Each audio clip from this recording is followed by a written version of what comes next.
the Honorable Akena Jimmy James Michael Obote, the Honorable Chagulanyi Sentamu Robert, the Honorable Amuriat Patrick Oboy, General Kaino Rugaba Muhozi, General Mugisha Muntu, Honorable Norbert Mau, Right Honorable Aneta Mau, Colonel Retired Dr. Kiza Warren Besige. Honorable, I never wish to be a president. Remove my name from that list. I am satisfied with what I have, and I'm even getting out of politics. Don't put my name into this. Madam Speaker. No, my name is not for playing. My name is not for jokes. Madam Speaker, allow me, since it's a one. Please, my name is not for jokes. I never want.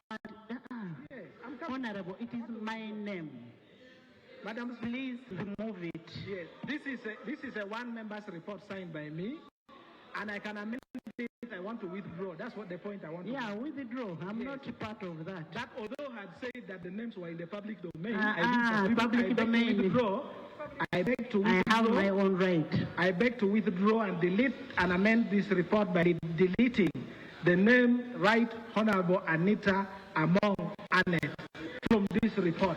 And I accordingly withdraw and apologize to you, Madam Speaker. Please, the record does it.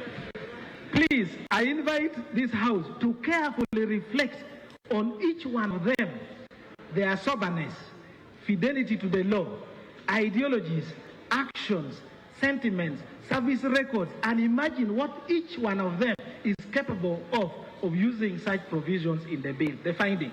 The minority finds that legislating on clauses of the bill that touch on the decision of the Supreme Court, specifically enacting clauses to try civilians and soldiers who commit civilian crimes in the court-martial, contravenes article of the Constitution of the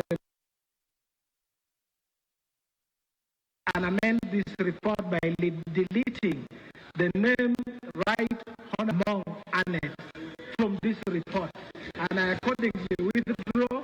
And Speaker,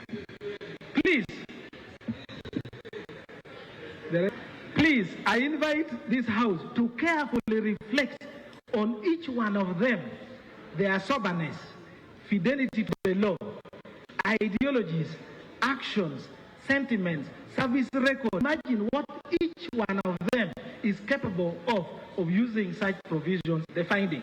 The minority finds that legislating on clauses of the bill that touch on the decision of the Supreme Court, specifically enacting clauses to try civilians and soldiers who commit civilian crimes in the court-martial, contravenes Article 92 of the Constitution of the Republic of Uganda in light of the case of the Attorney General versus Michael K.